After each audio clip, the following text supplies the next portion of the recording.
Morning, everybody. Good morning. Hi, guys. Hmm. All right. Here we are. Good morning. Good morning. Shalom Vracha. Let's see. Put everybody on mute for a second here just to say hello to some people. Who's here for the first time? Let's see. I don't see any first timers. Maybe anybody here for the first time this morning?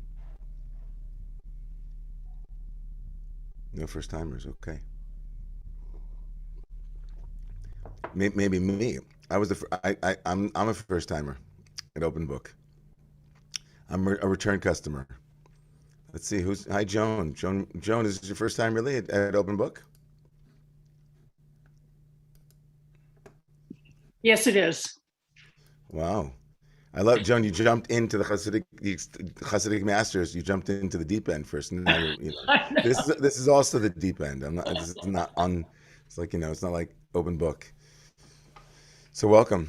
The Open Book started a number of years ago when I thought to myself, I don't work hard enough. I think that was my thought. I was like, I don't work hard enough. I grew up in a family, in a community where the Orthodox rabbi was like at minyan in the morning, minyan in the afternoon, minyan in the night, and did a parsha class and parak on the lawn. They would do ethics of the fathers on the lawn in the summertime. And so I thought to myself, I'm not working hard enough. This liberal rabbi business, I got to work a little bit harder. So I thought, maybe it'd be great to have a parsha class. So we started the Open Book a couple of years ago, and really, it's just been an amazing opportunity to learn Torah before services, and it became really a lot of fun. And so thankful now that it's we have Rabbi Koloresis teaches it, and other teachers have taught in the past. So it's a wonderful way for us to wake up on Shabbat morning, even if you're still in your robe, as Judy is. Welcome in your robe, Judy. We see you, and hopefully you have a little cup of morning blessing with you. Ilana, good to see you. Wow. Cal Foreman, good morning, Paul. Hi, Lauren. Marcy. Of course, Richard and Beth and Asher Chaim. Open Book wouldn't be happening without you guys. David and Sue Ann. Let's see. Estelle, hi. Rabbi Bookman, good to see you this morning. Jessica, Virginia. Did I miss anybody? Faith, people are coming in. Andrea and Daniel. Debbie, Jill.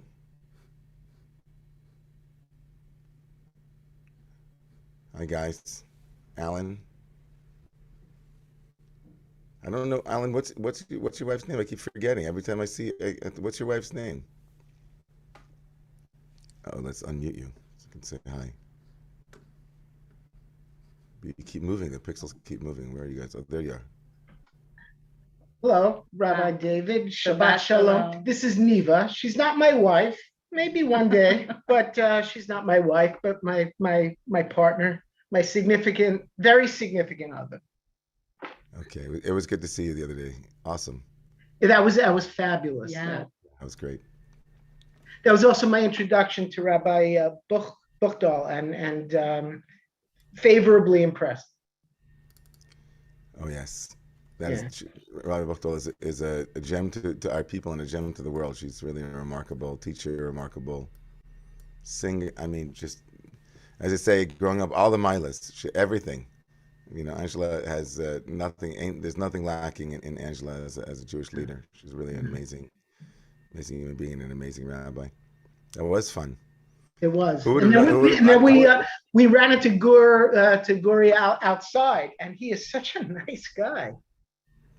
He's very, very funny guy. Romemu was involved in something called the New Jew series, the Yehudia Chadash, in Israel, which kind of aired on the PBS, the public Israeli public television aired this show where Guri Alfi was very, very famous and accomplished actor and comedian in Israel, went around America trying to bring some American Judaism to Israel, to that group.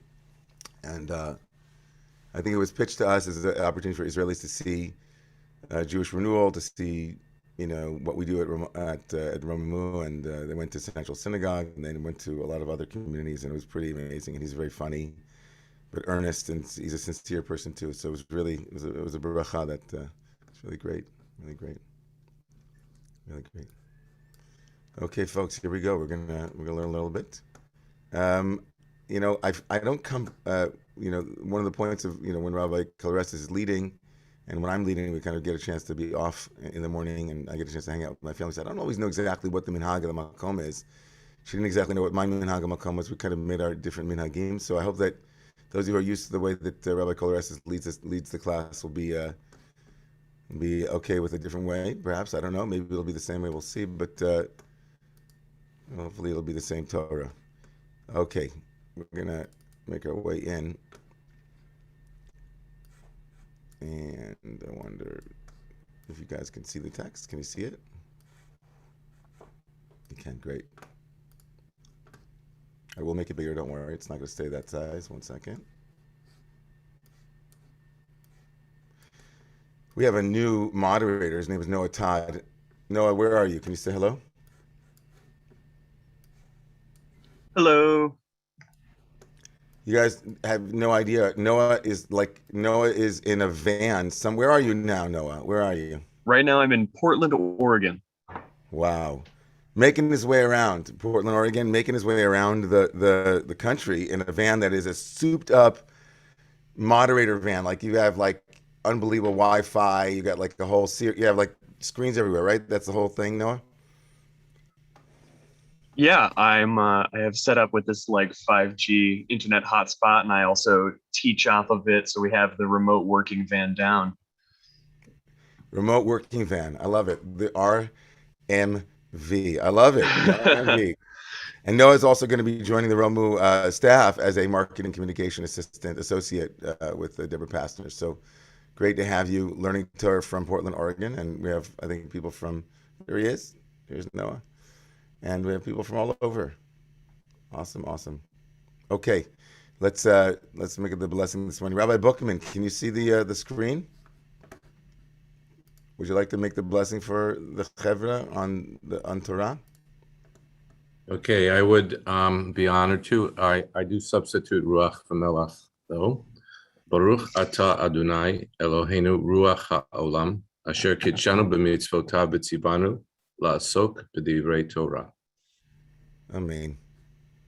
Beautiful. Since you're there, I'm going to utilize you. Okay, so I love that you gave us a little. That you substitute ruach for melach. I thought you were talking about salt. I was going to say I substitute salt with ruach, with spirit. Nice. That's also a good idea, by the way. Too much salt in our diets. That's true. Too much salt. Would you read the first source for us on the page in front of you? I hope we can make this a little bit bigger without losing the full. I'm going to go to the Hebrew, and then I'll come back. I guess the Hebrew is cut off here. Let's start here on the top, and if you could translate, translate, Terry, as you go, okay? And Adonai Amar. Okay. But okay, where are we? Where are we in the text exactly? What? I know it's Pasha Vayera, but what is the? We're in chapter 20. We're in chapter 19. Okay. Verse 16. If you want to go back, here it is. Chapter 18, verse 16. 17. Okay. Zion. 18:17. Yeah. Yeah, got it.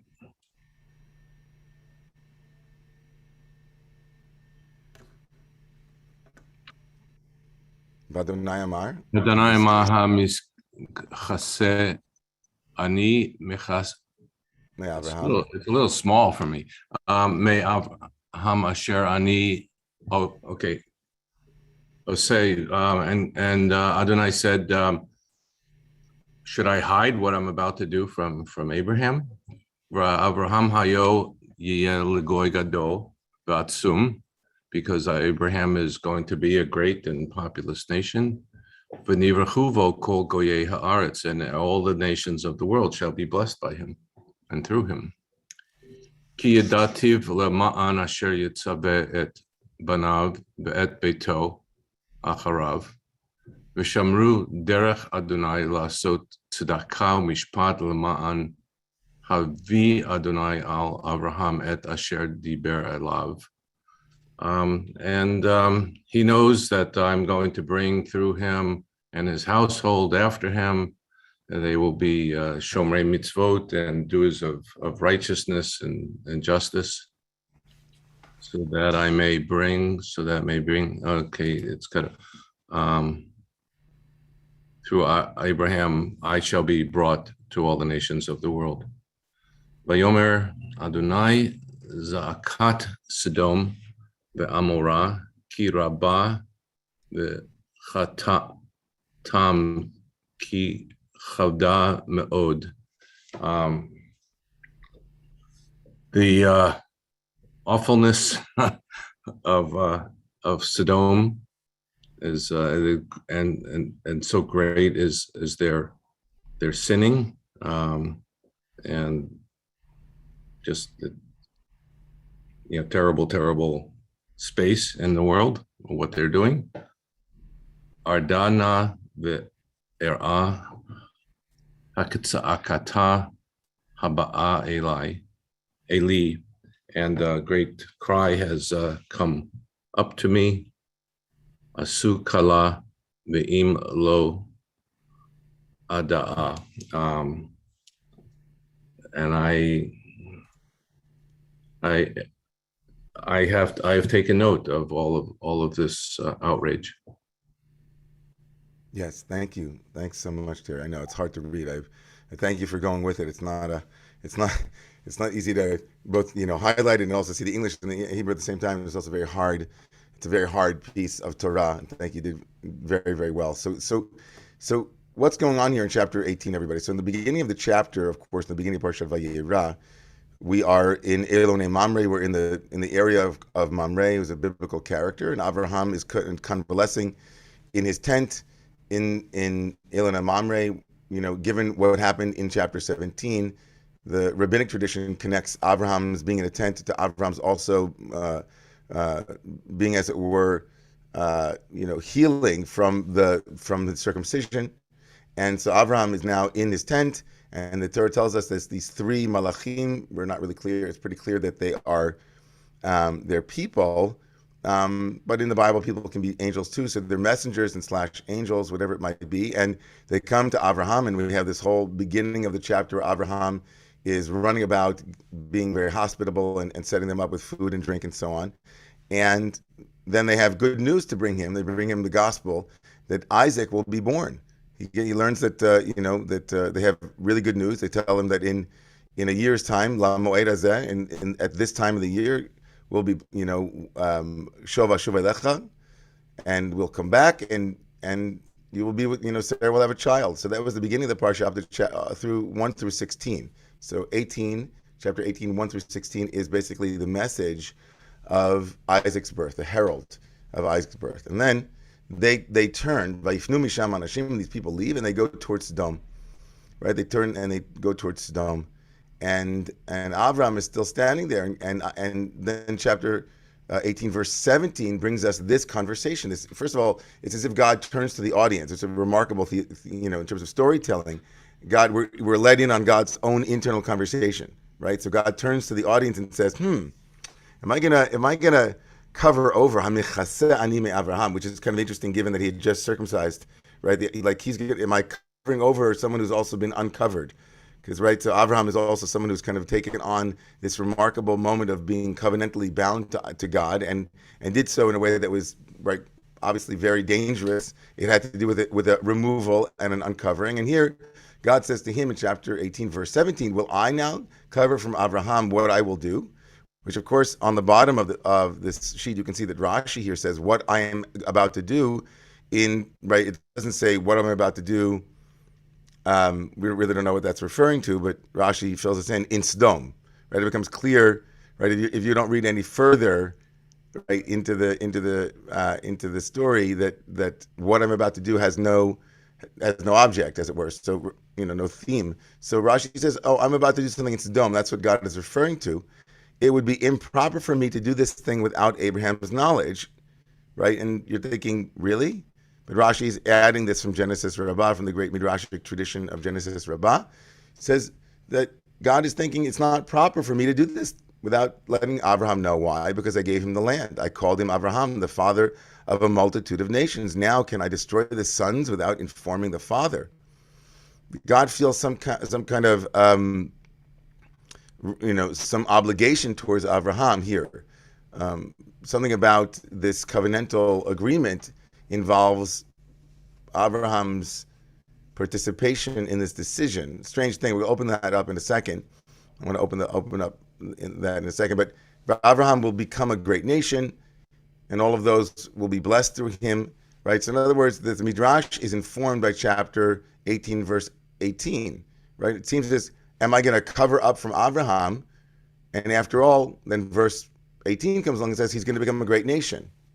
Right. And right, so something important here is happening. I'd love to unpack that in a second with all of you. Ki dativ, a lot of unknowns in the grammatical forms and words here are very unclear. But verse 19 says, Ki dativ, I have made known to him. I've something about this verb, like knowing here shows up. In order, lema'an means for the sake of, that his children and his house after him will shamru derech Adonai. Very powerful phrase. They will watch over, will be the guardians for the way of Adonai. Right? Derech Adonai. This phrase is a really felicitous. It's very powerful. Derech Adonai, the way of Yud-Heh-Vav-Heh. Right. That's Abraham's mission statement. I'm here to make sure that my children and my children's children will watch over the way of Adonai, which is like la'asot tzedakah mishpat, to do righteousness and justice, and then laman for the second time in the same verse. This, like, these two happen. It's kind of really wild. Laman, in order to bring about for Abraham that which God had said. In other words, it's a contingency. There's almost like a right. Part of the covenantal relationship is a parity between the two of us. There are obligations both of us have. I want him to continue the way, and in some way, I've put myself forward to be involved in a relationship where I have to involve Abraham in the way of the world, in the way that I'm going to manage the world. Partnership. Interesting. Vayomer Adonai, and God said, the screams of Sodom and Amorah are great, ki rabbah, right? And the chatatam ki chavda me'od, their sin is kaved, it's heavy. Erdan ve'er'eh, I will go down and see. Is the kitzakata ba'ailai, is the scream, the outcry that has come to me, right? Is it really as it is? It's asukala is a very weird phrase. Asukala. Has it made its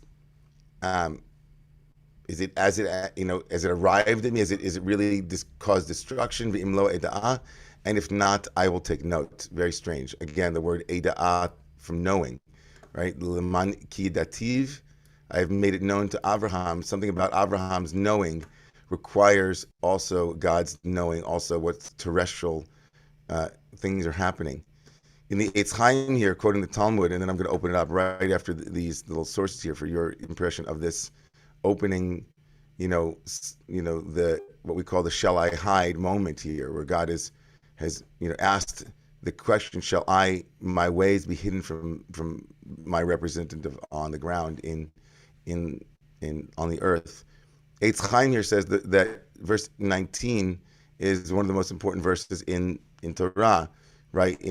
God promises to have a relationship with Abraham and his children so that they will be inspired to do what is just and right. The negotiations over the fate of Sodom is one result of that relationship. The commitment to what is right and just, right? Something about this relationship model opens us here to a very interesting moment in the next moment. This is kind of the setup for what's about to come next in the text, which is remarkable. I mean, honestly, we read it every year, but it should never become too much of a given to us. So just to open it up right now, if a couple of hands are raised, just to hear your voices on these verses, on the shall I hide of God. Margot. Shabbat Shalom. Shabbat Shalom, Margot. I was always puzzled by these verses, but the repetition of the word of the root yada, to know, in its intimate and biblical sense. And the brit that happens twice, once between the pieces, and then the brit milad, brit of circumcision. This seems to me like a marriage. Now that we are in this intimate relationship, it's not right to hide these things. This is too big. And so it seems, I mean, that's it. That's my insight. Dibarti. Right. I love it. Margot, I love that. I think that insight of intimacy and the very, very, very, very evocative word, this word and the verb lada'at, to know, right? And it does conjure intimacy. It does conjure a relationship. In fact, I think that the setup here, of course, is, and it's, I'm just being very, very obvious here, that the title of this is taken from a source sheet that I saw from Rabbi Yitz Greenberg, and he had taken it from an African-American gospel that he had heard, which highlighted for him the difference between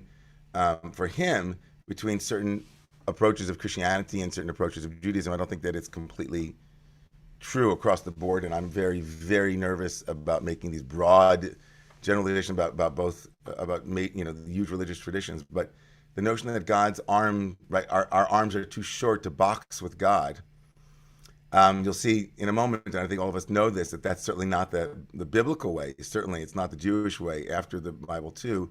That there's something about the relationship here, and again, I don't think relationships are about boxing, but there's a covenantal permission giving that comes with intimacy.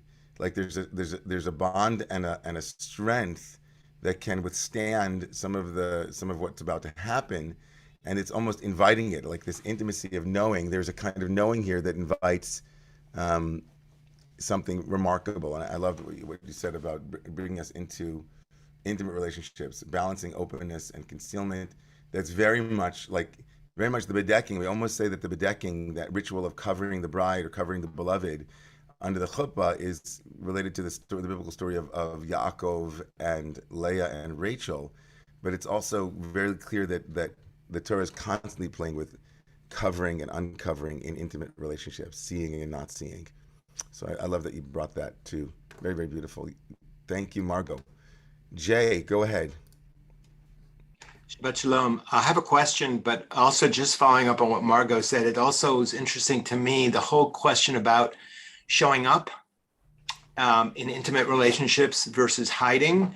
And we have it with Adam hiding from God. Now God is trying not to hide from Abraham, and then Abraham is showing up later with the Akedah. So this whole notion of when you are called or when something happens in an intimate relationship, do you show up or do you hide? So I'm just kind of expanding on that a little bit.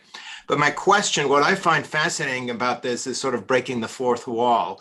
And I'm just asking, how often does it happen that we see in the Tanakh God sort of debating with God's self and having these internal dialogues about what God should or should not do? It's a great question. First of all, about the first point, I was thinking very much about Adam HaRishon also when I was reading it last night, and about the first human and that hiding that happens there. And I love that in this story, this ancient story, God says, am I going to hide? It's a great moment. It's a great moment. The word here is not hiding as it is in the Genesis narrative of Adam, but it has a similar tone to it, a similar valence, and so I love that, and I do love that this internal dialogue, that turning to the audience. Obviously, the editor of the Torah does that at other points too, right? The editor in the Torah, or the editorial voice, is constantly remarking on the story. But having God turn to us and say, out loud, I don't know actually how often it happens. I don't think it happens frequently at all.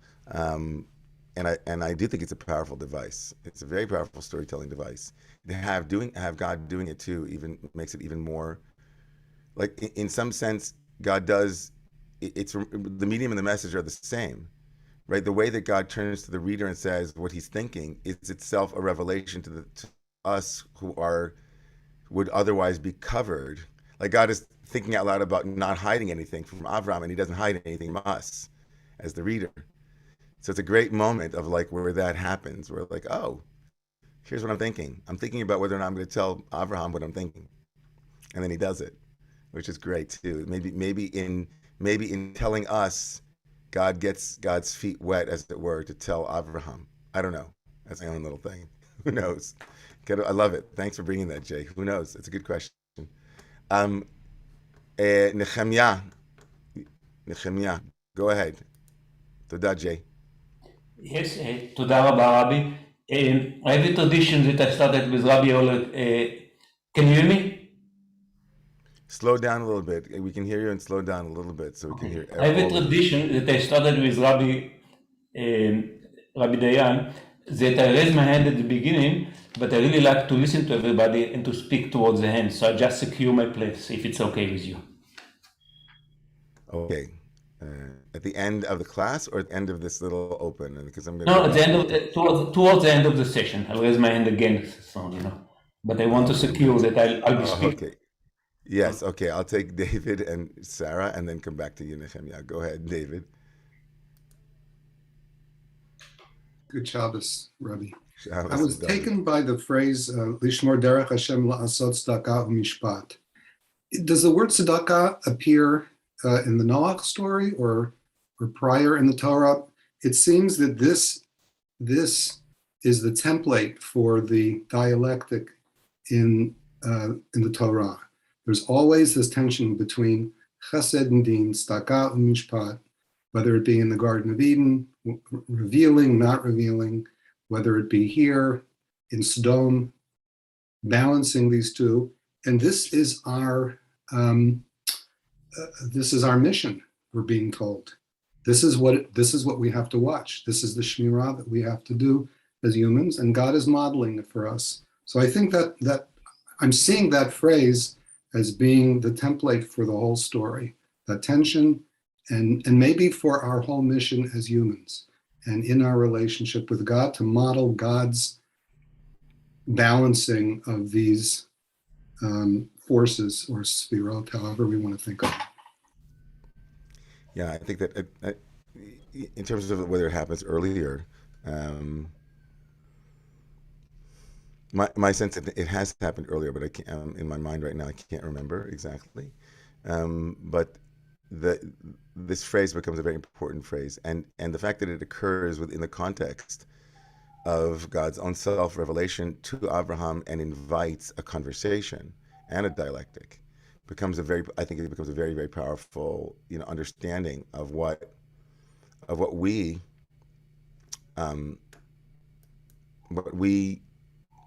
as Jews imagine the dialectic between God's revelation and human ethical and moral evolution. So God's revelation invites human participation in God's and justice and righteousness. Its own evolution is very deeply embedded in a dialectic and in a conversation, a covenant. It's kind of a responsibility that we have also to continually ask questions about what is just and what is righteousness. Of course, that's a universal religious phenomenon, but of course here in the context of Torah, it's remarkable that it appears here in this context, given what's about to happen next. Right? Given what's about to happen next, it really is very deeply part of our DNA. And I agree with you. It's it becomes like our mission statement, very much so. I just want to say it's so unique in that it's not just a conceptual kind of a dialectic, it's relational, that we completely rely on and need each other in order for the truth to be manifest. Absolutely. So let's move on to Sarah. Thank you so much, Dave. We're going to bring back to that in the next section. Sarah, go ahead. Thank you, David. Hi there. Okay. Do you hear me? You do. Yes. Great. So earlier in the chapter, when Sarah inwardly laughs and thinks, "Oh, Adoni Hazaken, my Lord is old," God then tells Abraham, "Oh, Sarah laughed because she says she's old." So we're already given a kind of inside information that God is telling Abraham something different than what actually Sarah had said. Sarah said, "My Lord is old," but God said, "Oh, Sarah said she is old, so that's why she laughed." So God actually tells a lie to Abraham. So this is a covering. God is covering the truth at that moment. And so I find it really interesting that he tells the audience, and who is the audience, should I cover again or should I tell him? So we've already been given the news earlier in the chapter that God has covered. He softened the blow. He didn't want to hurt his feelings, to impact his virility. You know, he just had the circumcision. Sarah's laughing at his, like, he's old, he won't be able to, we can't conceive. It's so I think there's both covering and uncovering in relationship, and that the discernment, that's the difficult part. Wow. Lovely. That's really great. So obviously the lesson here is in the tradition is that God's willingness to tell an untruth is actually it's an important piece, right, of our own ethical and moral deliberations. That a willingness to show, a willingness not to, show and tell the whole truth, especially if it's going to be hurtful to others, right? That's essentially the way that the tradition understands God's choice. There was actually a marker for us. But what you're saying is that God, in some way, is deliberating now in a very public way about the kinds of information that God will reveal and conceal, and this becomes a marker of what you have to be transparent about, given that God's power is immense relative to Abraham's. That God feels here that not including Abraham would be detrimental, would be unethical on God's part, immoral on God's part. And so by bringing that together, you've given a little depth to God's own question here, a little character, God's own development as a character within the chapter. Certain pieces of information one should keep to oneself, even if it means actually not telling the truth in the complete truth. And other pieces of information are absolutely radically important to share, and God's own deliberation becomes a part of our own deliberation about what it is that we share and what it is that we hide. So I love that. I love that too. That's an important point. Thank you, Sarah. And I'm gonna I have to move on. Sorry, everybody, I have to move on. Nehemiah, I promise I'd come back to you if you can keep it brief, because otherwise we're not going to get to the second piece of this teaching. So go ahead, my friend, keeping the minhag of Rabbi Kohler Esses alive for you. Go ahead. Unmute yourself. Okay, I meant at the end of the entire thing, but I have something to say. Okay, the entire thing. No, it's okay. Actually, what came up is good enough for me to comment.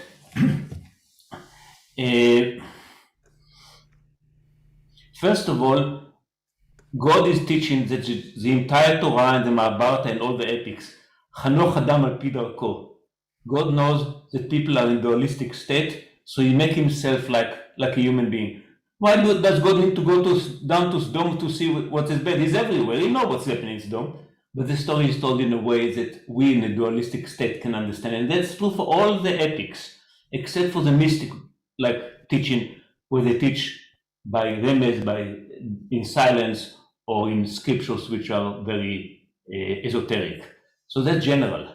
Now, there's something that I want to say, very personal for me.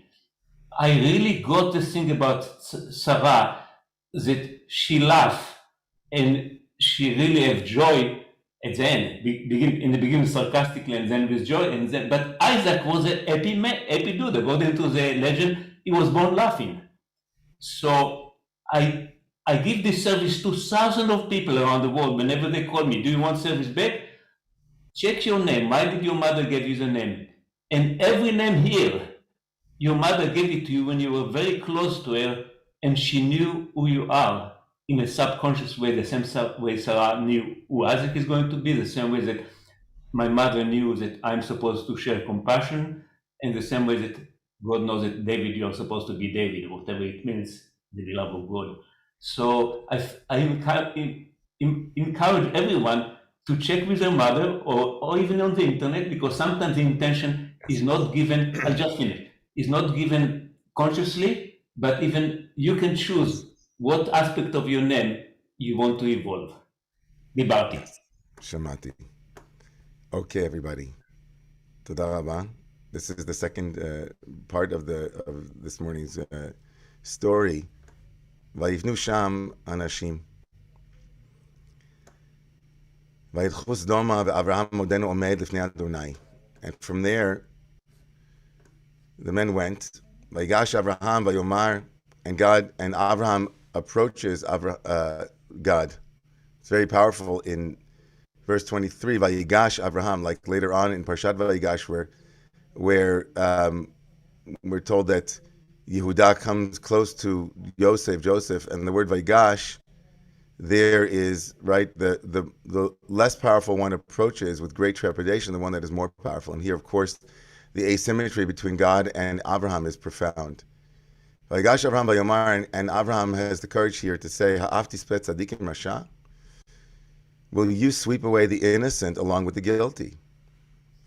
Ulai, what a great word, ulai. What a great way also to begin a negotiation. Maybe.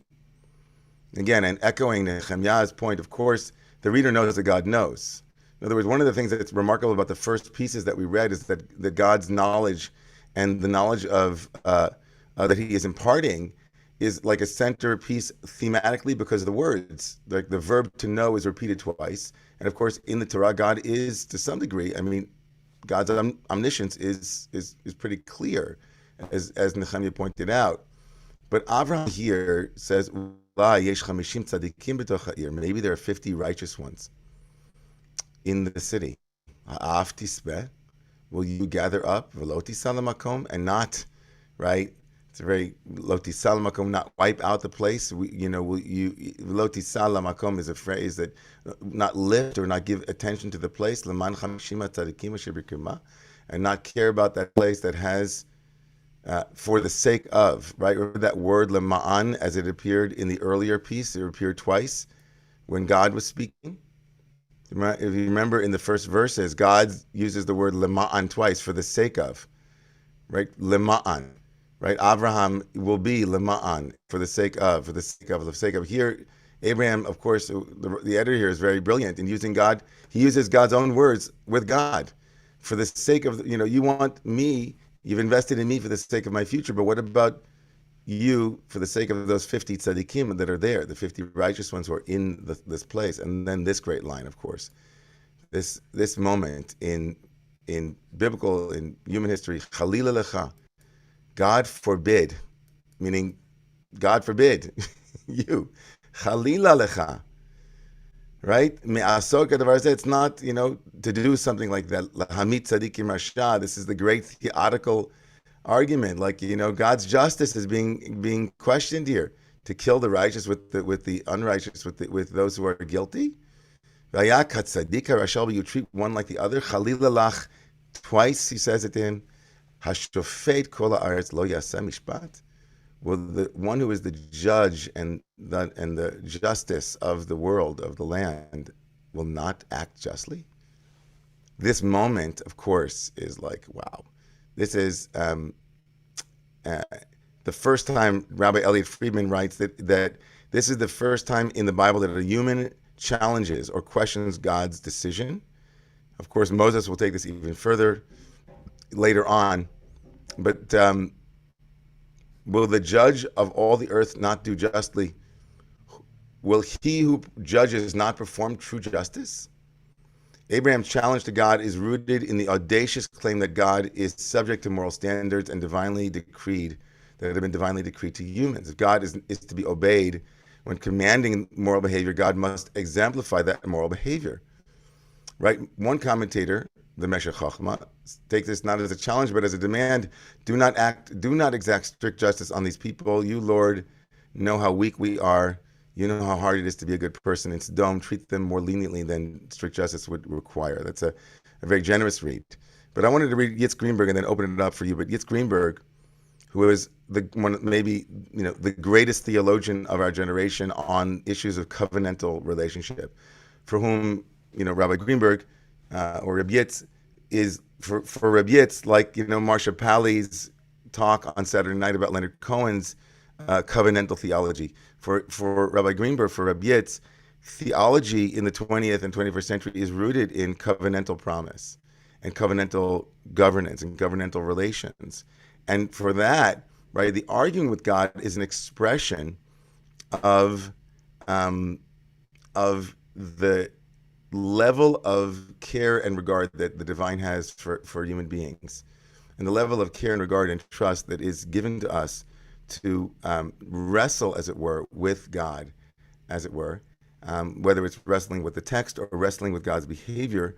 Covenantal framing is what allows for there to be this audacity. And it occurs, by the way, before we read Rabbi Greenberg, like it occurs even amongst mystics, like, the Berditchever Rebbe. Like the Berditchever Rebbe also argued with God and had tribunals with God. And Elie Wiesel made that quite famous, right? The putting God on trial. So out of this consciousness, Rabbi Greenberg writes, right, out of this consciousness of what we just read, right, has grown the established Jewish tradition of arguing with God and its close variant confronting and even criticizing God's behavior. Abraham initiates this practice in our Parsha, but it is carried on by Moshe, by Yirmiyahu, Jeremiah, and others in the Bible. The tradition continues in the Talmud, the medieval chronicles and laments, and down to Elie Wiesel's lifelong controversy with God over the Shoah, the Holocaust. So mind the paradox, he writes. Judaism taught the world that there is one cosmic God beyond human grasp or control. Maimonides warned that as God is infinite and humans are finite, then anything we say about God is likely to be a distortion based on the infinitesimal insight we are capable of into the real nature of the incommensurable God. Still, the tradition insisted that infinite God beyond our ken or capacity to understand, who sustains the vast universe, nevertheless cares about humans. Driven by love, God seeks our relationship and our partnership in repairing creation. Although revelation is unlimited, it is cut to the measure of human capacity to understand. In joining humans in covenant, God further self-limits to be available, reachable, and relatable. In that relationship of togetherness, rank and power fall away. In the moment, the two partners speak heart to heart. God communicates that the human standing in the divine presence is an image of God, infinitely valuable, equal to all others, and unique. God wants humans to act accordingly. This not simple obedience or acceptance is what God seeks from us. Therefore, the human partner feels empowered not to acquiesce, not to speak politically correctly, not to simply go along. Abraham speaks truth, and in this case, justice to power, because he was invited to do so. Although Abraham repeatedly says he is not worthy of arguing with God, in fact, he carries on a negotiation. He repeatedly argues as the full partner that he knows himself to be. So this is calling God on the carpet, as it were, becomes a template, of course, for I think, profoundly the entire oral tradition, the Talmudic tradition, and so on. We have it in our bones, as it were, to speak truth to power. And it becomes it's a politically powerful moment, of course.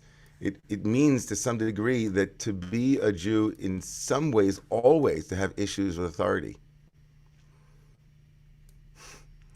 It means to be a Jew is always to some degree to have issues with authority on some level, and to feel empowered, right? Empowered by authority itself, by the Torah itself, to invite ourselves into a dialogue of covenantal calling on one another. And I think that this forms the bedrock of what's a remarkably unique thing about the Torah that I think is noticeably absent from almost all communities that I have been a part of in the liberal Jewish world. In the Torah, not only do we argue with God and call on God and obligate God and chastise God and push back against power, but God does the same to us, of course. The Torah's leaders and God herself is constantly saying to us, have you met your obligations? Where have you fallen short? There's a moment of covenantal obligation to rebuke one another. I talked about this last night. Abraham rebukes Avimelech in chapter 19.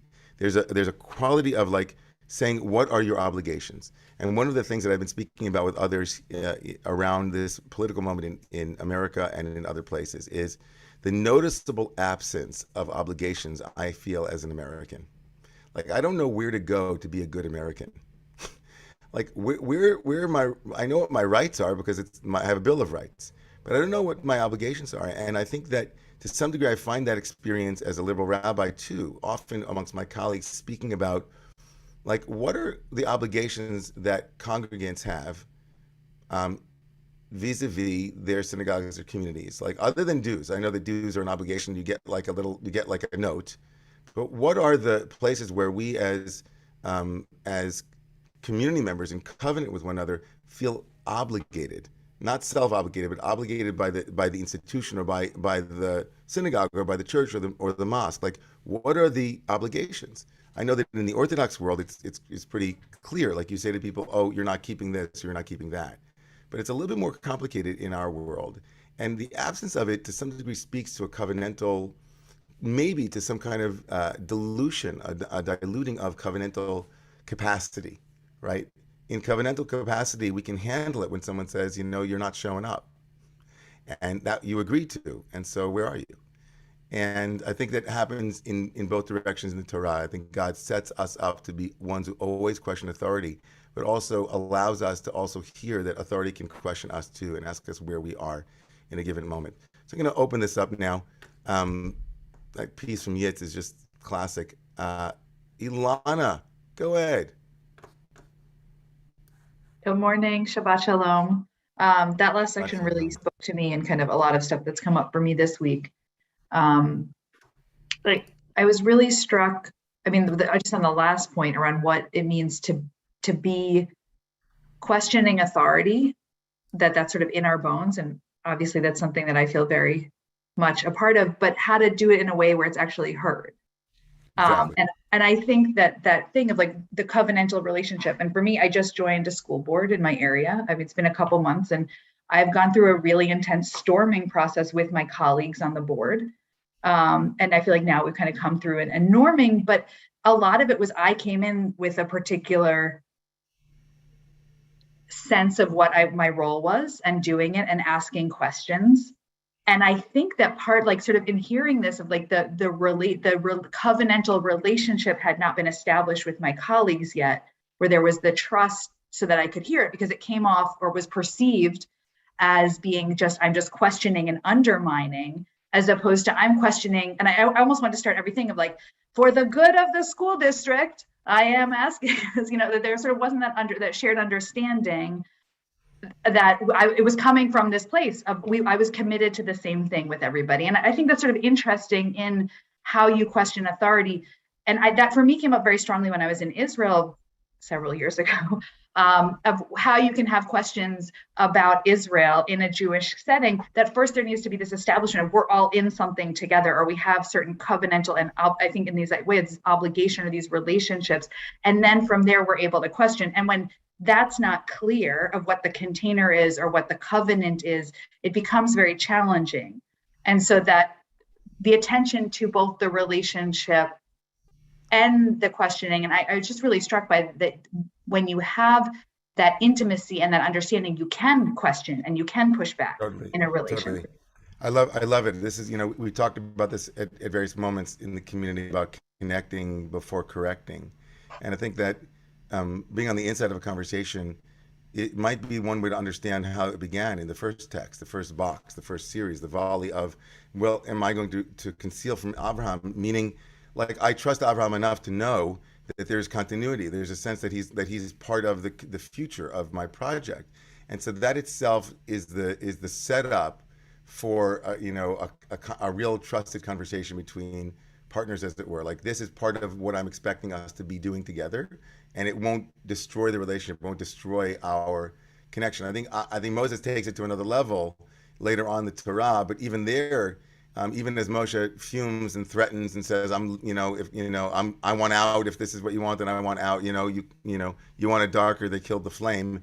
But I think that Moshe certainly isn't going anywhere either. And I think that that's a very powerful piece of the conversation about criticizing anything. It's like, are you in or are you out? And right.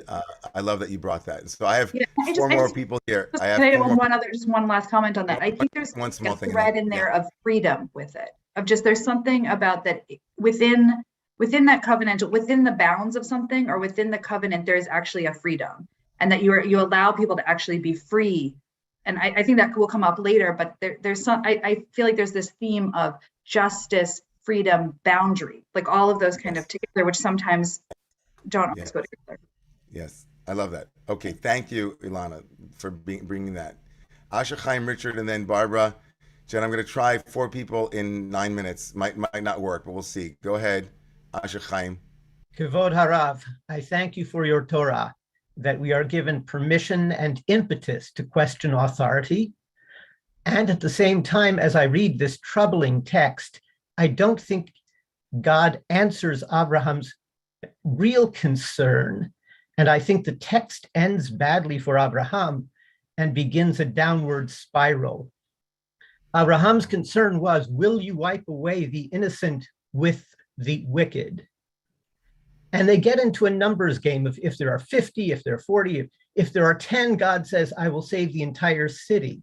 But Abraham is concerned about his nephew, that one person whom he knows is a good, decent soul. When we read the destruction of Sodom, we read that Lot was saved.